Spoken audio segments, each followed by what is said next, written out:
Hello there, my name is Carl. Welcome to my workshop and welcome to my YouTube channel.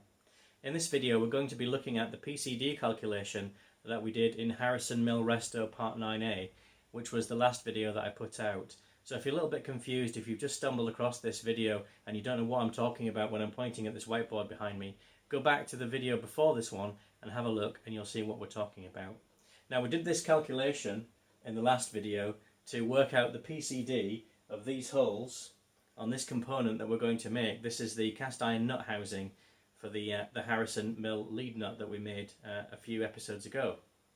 So one of my subscribers, a gentleman by the name of Mark, pointed out that I'd made a measurement error when I did this calculation.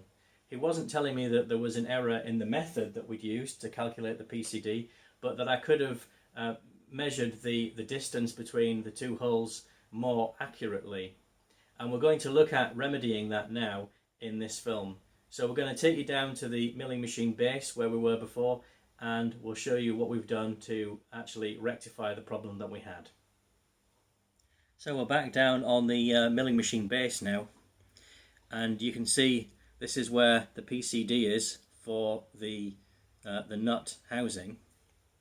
And you'll remember what we did last time was I put in two of these quarter UNC bolts in these positions, and then we measured across the heads of these bolts, and then we used that distance to calculate the PCD based on the distance over root 3, on the principle that this is we've got a circle here which is with an equilateral triangle inside it.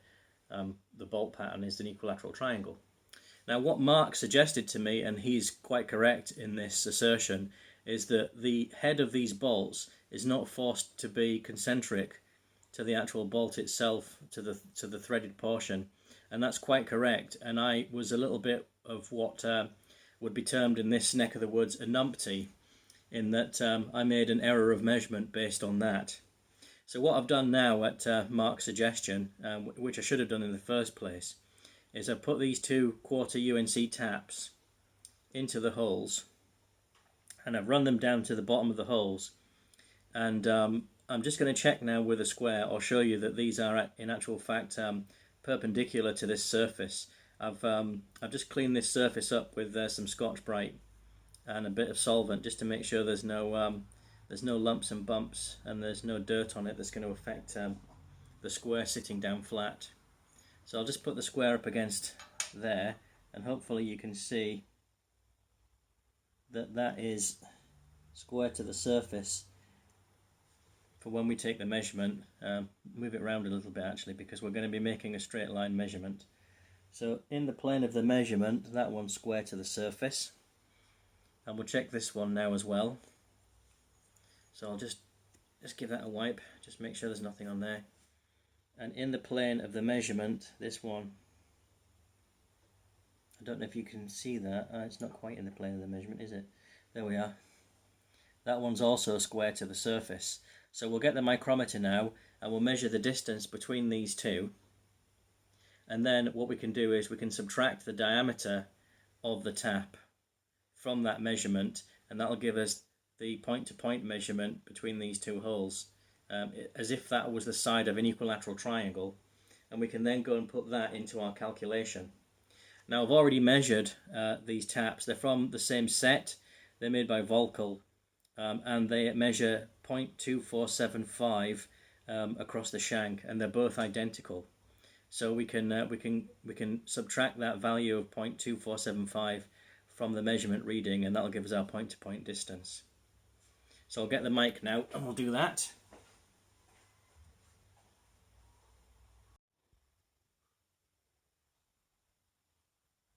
Okay, so here we are, we've got the big micrometer, 3 to 4 inch micrometer. Let's get this across and get a good measurement if we can.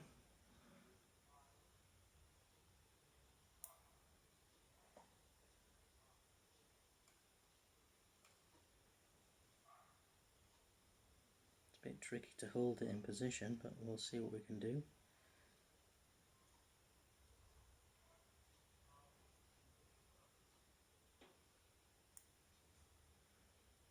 Okay.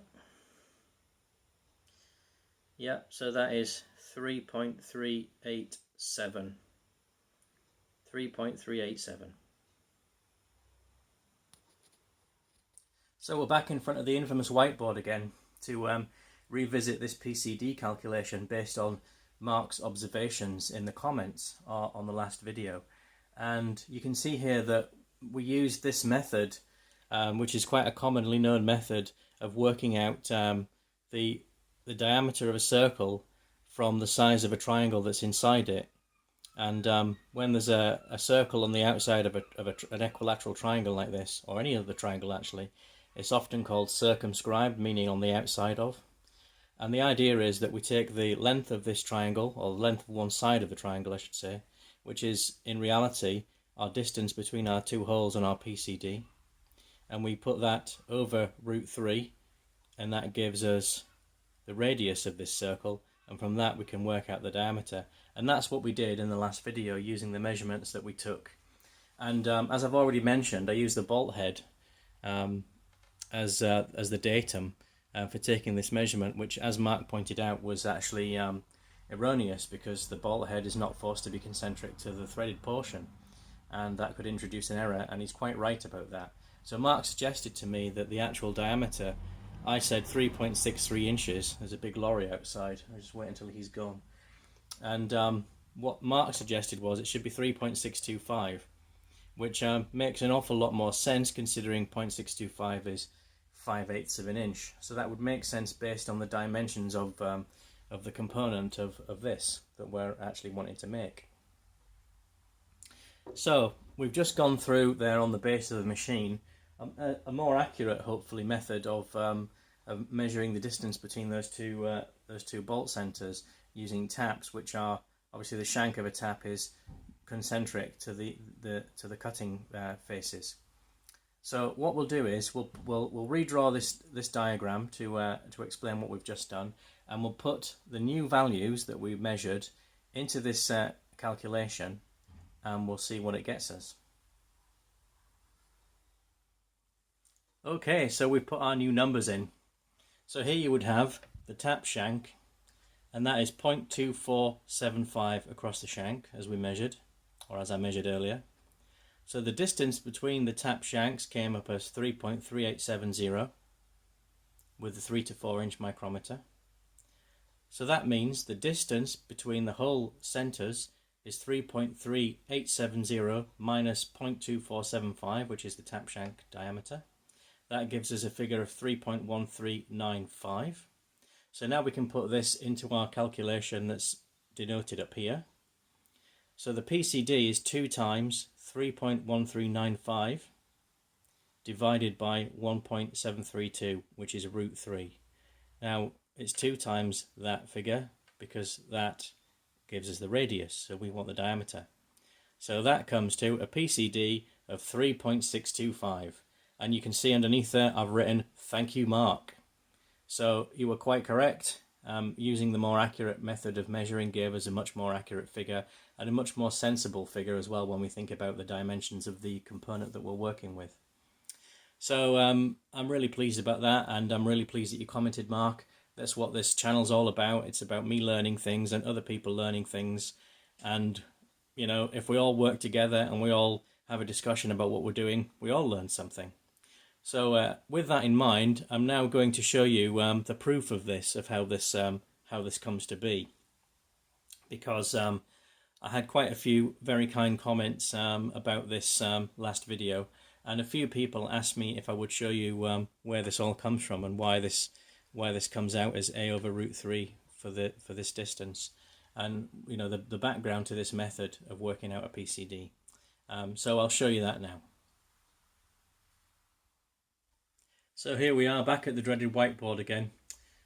So I've written up here, radius of circle equals a over √3. Why?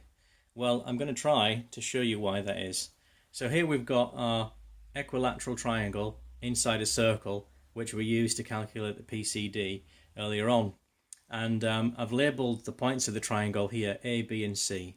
So because this is an equilateral triangle, we know that each one of these angles is going to be 60 degrees. And I've also drawn some lines bisecting or cutting through the triangle. So I've got a line from A down to the bottom of the circle here through the triangle, and then a line from B across to this side, and a line from C across to this side. And where these lines meet the side of the triangle, they do so at 90 degrees, as you can see here. And where they meet here is the center of the triangle and of the circle. So because this is the center of the circle, that means this line here from A to the center is the radius. So we'll call that R for radius. And what we've also done here, because we've cut through this angle, which is a 60-degree angle, that means this angle here is 30 degrees. So because this angle here is 90 degrees, what we've done here is we've made a triangle, a smaller triangle within our big triangle.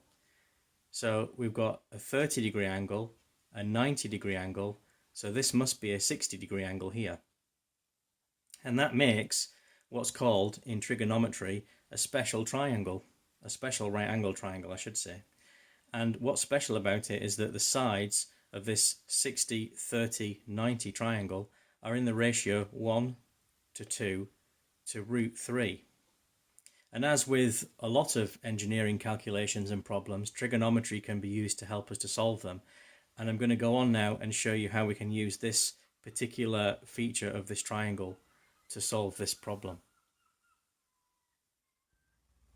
So to solve this problem, we need to know a little bit more about the triangle here. So this line that we've drawn from B across to the edge of this triangle, that cuts this line, which is the edge of the equilateral triangle, in half. So I've called that point D. So we know then that this side of this special triangle here is going to be A divided by 2, because we called this side A. So because we've split this side in half to form this side here, we're going to call this side A divided by 2 because it's half of A. And then this line here, which is the hypotenuse of the special triangle that we've created by drawing these lines, we're going to call that R, because that line, the hypotenuse of this triangle, is our radius.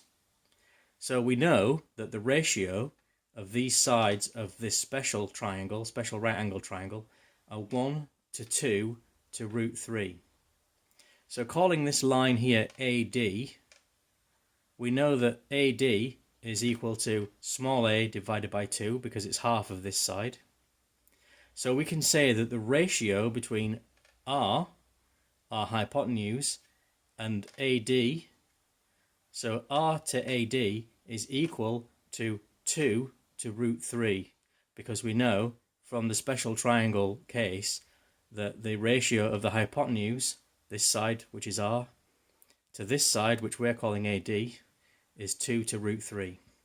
So we can say that, and we'll now move on and see what else we can say about it. So we know that AD, this distance here, is going to be equal to A over 2, whatever this distance is, divided by 2. So we can say that R, this distance here, which is the hypotenuse of the special triangle, R to A over 2 equals 2 to root 3.